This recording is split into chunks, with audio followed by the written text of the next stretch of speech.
Narendra Modi Indian പ്രധാനമന്ത്രി നരേന്ദ്രമോദിയെ മെരുക്കാൻ American president Trump പഠിച്ച പണി 18 നോക്കി. ഉപരോധം, ഇറക്കുമതി തീരുവ വർദ്ധിപ്പിച്ചു. അങ്ങനെ പല വഴികൾ നോക്കിയിട്ട് അവസാനം ട്രംപ് പൂർണ്ണമായിട്ടും പരാജയപ്പെടുന്ന ലക്ഷണമാണ്. നരേന്ദ്രമോദി ഇന്ത്യക്കാരോട് ആവശ്യപ്പെട്ടിരിക്കുന്നു, സ്വദേശി ഉൽപ്പന്നങ്ങൾ പരമാവധി ഉപയോഗിക്കൂ, ഈ വിദേശി ഉൽപ്പന്നങ്ങൾ കഴിയുന്നത്ര ഒഴിവാക്കൂ എന്നത്. എന്താണ് സാർ, ഇന്ത്യയും അമേരിക്കയും തമ്മിലുള്ള ബന്ധം പരിപൂർണമായിട്ടും തകർന്നോ?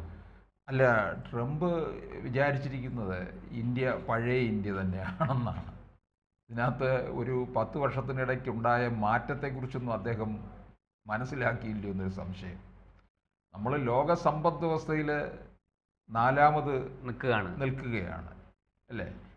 സ്ഥാനത്തേക്ക് കുതിക്കുന്നു. ലോകത്ത് എവിടെ ഏത് കാര്യം വന്നാലും ഉടൻ എല്ലാ ലോക നേതാക്കൾ അന്വേഷിക്കുന്നത് ഇന്ത്യയുടെ നിലപാട് എന്താണ്, മോദിയുടെ വാക്ക് എന്താണ് എന്ന് ചോദിക്കുന്ന ഒരു കാലം വരെ എത്തിയില്ലേ?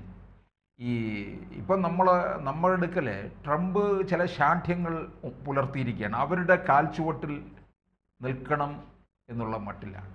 അപ്പോഴാണ് നരേന്ദ്രമോദി ഈ ഒരു തന്ത്രം പറഞ്ഞിരിക്കുന്നത്, സ്വദേശി ഉൽപ്പന്നങ്ങൾ. ഇത് പണ്ട് മുതലേ ഗാന്ധിജിയുടെ സ്വപ്നമാണ്, സ്വദേശി ഉൽപ്പന്നങ്ങൾ. അപ്പോൾ ഞാൻ മുമ്പൊരിക്കലേ നരേന്ദ്രമോദി പറഞ്ഞതാണ്, പ്രത്യേകിച്ച് മൻ കി ബാത്തിലൊക്കെ പറഞ്ഞ കാര്യമാണ്, വോക്കൽ ഫോർ ലോക്കൽ. അതെ.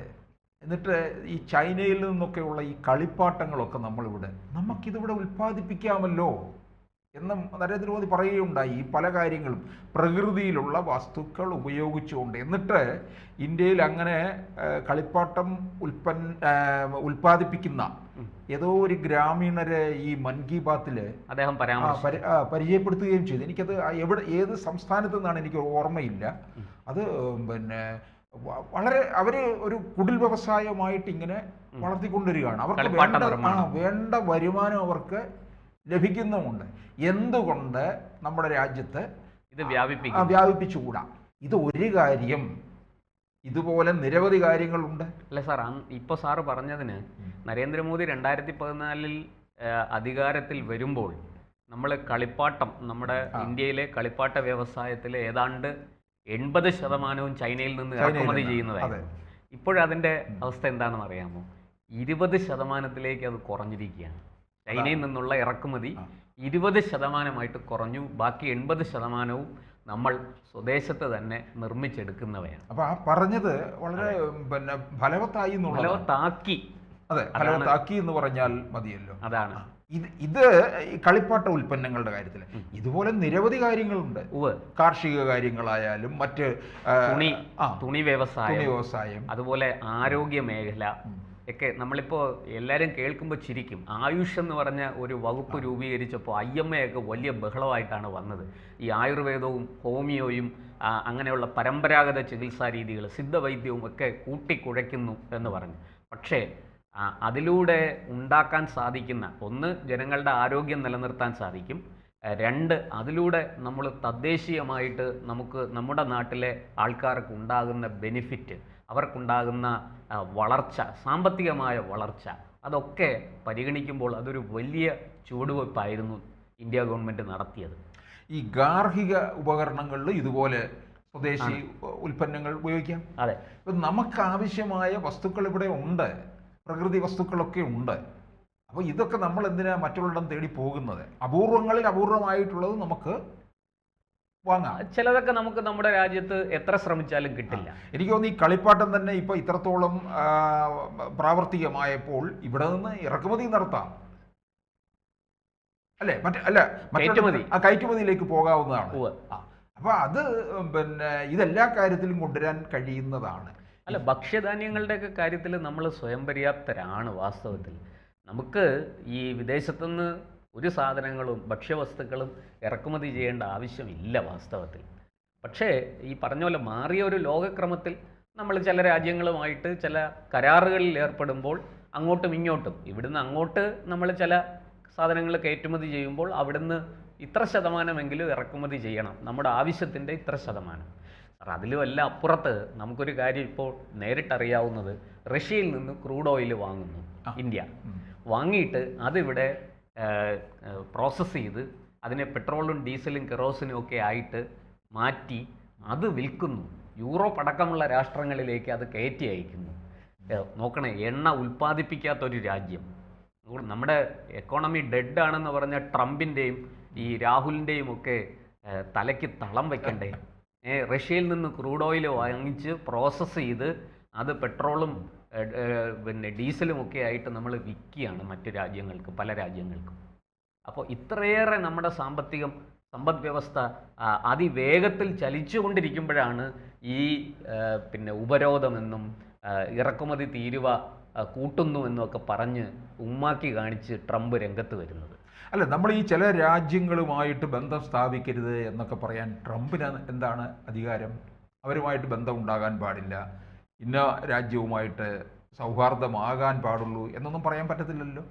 അത് നമ്മളുടെ ഓരോ രാഷ്ട്രങ്ങളുടെ സ്വതന്ത്ര പരമാധികാര അവകാശങ്ങളാണ്. അതൊക്കെ അതിലൊന്നും കൈകടത്താൻ മറ്റ് രാഷ്ട്രങ്ങൾക്കൊന്നും അധികാരമില്ല. ഇപ്പം നമ്മൾ അമേരിക്ക പാകിസ്ഥാനോട് കൂട്ടുകൂടരുതെന്ന് നമ്മൾ പറയുന്നില്ലല്ലോ. നിങ്ങൾ പാകിസ്ഥാനുമായിട്ട് കൂടിക്കൊള്ളൂ, അതിൻ്റെ ദുരന്തം നിങ്ങൾ തന്നെ അനുഭവിച്ചുകൊള്ളുക.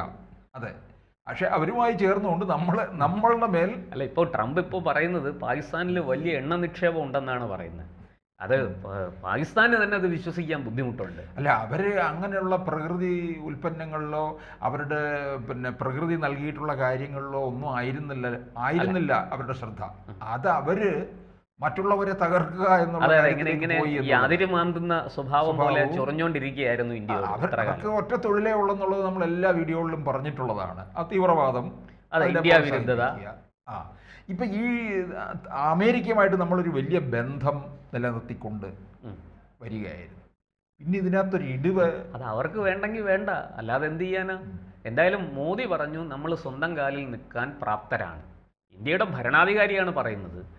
വളരെ പണ്ട് തൊട്ടേ നമുക്ക് സ്വാതന്ത്ര്യം കിട്ടുന്നതിന് മുമ്പ് തന്നെ ഈ സ്വാശ്രയത്വം എന്ന് പറയുന്നതിന് നമ്മൾ വലിയ പ്രാധാന്യം കൊടുത്തിരുന്നു. നമ്മൾ സ്വയം പര്യാപ്തത എന്ന് പറയുന്നതിൽ അതിന് വലിയ പ്രാധാന്യമാണ് നമ്മൾ നൽകിയിരുന്നത്. അപ്പോൾ ഇന്ത്യയെ സംബന്ധിച്ച് ഒന്നാമത്തെ കാര്യം, ഇന്നൊരു ചെറിയ എക്കോണമി അല്ല ഇന്ത്യ. വളർന്ന് പന്തലിച്ച ഒരു രാഷ്ട്രമാണ്. സൈനികമായിട്ട് പോലും നമ്മൾ വലിയ കരുത്തുണ്ട് നമുക്ക്. ഈ അമേരിക്കയും ചൈനയും റഷ്യയും ഒക്കെ തോറ്റുപോയിടത്ത് പോലും നമ്മൾ വിജയിച്ച സന്ദർഭങ്ങളുണ്ട്. ഞാൻ അതിൻ്റെ വിശദാംശങ്ങളിലേക്ക് കടക്കുന്നില്ല. പക്ഷേ ഇത് നമ്മുടെ രാജ്യത്തെ പ്രതിപക്ഷത്തിരിക്കുന്ന കോൺഗ്രസ്സിന് പിന്നെയും മനസ്സിലാകുന്നുണ്ട്. പക്ഷെ അതിനെ നയിക്കുന്ന രാഹുൽ ഗാന്ധിക്ക് ഇതൊന്നും മനസ്സിലാകുന്നില്ല. അദ്ദേഹം ട്രംപ് പറയുന്നതിനെ ഏറ്റുപാടുകയാണ്. ഇന്ത്യ ഈ ഒരു മേക്കിംഗ് ഇന്ത്യ അല്ല, മേക്ക് ഇൻ ഇന്ത്യ അല്ല, അസംബ്ലിങ് ഇൻ ഇന്ത്യ എന്നാണെന്നാണ് അദ്ദേഹം ആക്ഷേപിക്കുന്നത്. ആയിക്കോട്ടെ, മോദിയുടെ കാലത്ത് അസംബ്ലിങ് ഇൻ ഇന്ത്യ എങ്കിലും നടന്നല്ലോ. നിങ്ങളുടെയൊക്കെ ഭരണകാലത്ത് ഈ സ്വാതന്ത്ര്യം നേടി 10-60 കൊല്ലം രാജ്യം ഭരിച്ച കോൺഗ്രസ് എന്തേ ഈ പറഞ്ഞ അസംബ്ലിങ് എങ്കിലും നടത്താത്തത് എന്തേ? അതിനുള്ള സാഹചര്യമെങ്കിലും സൃഷ്ടിക്കാത്തത് എന്തേ എന്ന ചോദ്യമാണ് ഇപ്പോൾ ഉയരുന്നത്. ഈ രാഹുൽ ഗാന്ധിയുടെ ഒരു കാര്യം അറിയത്തില്ലയോ? അത് ഈ സമീപകാലത്ത് ശ്രദ്ധിച്ചാൽ അറിയാം. നമ്മുടെ ഇന്ത്യക്കെതിരെ ആരെന്ത് പറയുന്നു അവരോടൊപ്പം രാഹുൽ അങ്ങ് ചേരുകയാണ് ചെയ്യുന്നത്.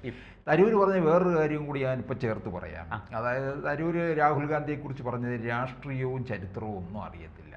ഇപ്പോൾ നമുക്ക് പറയാം സാമ്പത്തികവും അറിയത്തില്ല, ജനറൽ നോളജ് ഇല്ല. ഈ പിന്നെ ഇദ്ദേഹം രാജീവ് ഗാന്ധി എത്ര ഉയരങ്ങളിലാണ് അങ്ങോട്ട് വെച്ച് നോക്കുമ്പോൾ?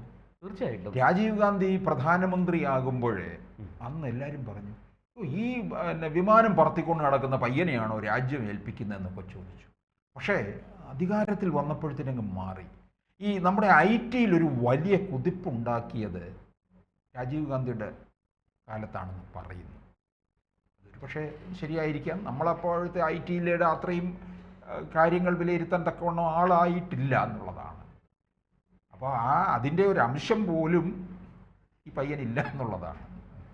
അതെ, രാഹുല് ശരിക്കും പറഞ്ഞാൽ ഈ ഇന്ത്യൻ എക്കോണമിയാണോ ഡെഡ് അതോ ഈ പ്രതിപക്ഷമാണോ ഡെഡ് എന്നുള്ള കാര്യമാണ് നമുക്ക് സംശയം തോന്നുന്നത്. എന്തായാലും ട്രംപിൻ്റെ പിത്തലാട്ടം മോദിയുടെ അടുത്ത് നടക്കില്ലെന്ന് ഒരിക്കൽ കൂടി തെളിഞ്ഞു.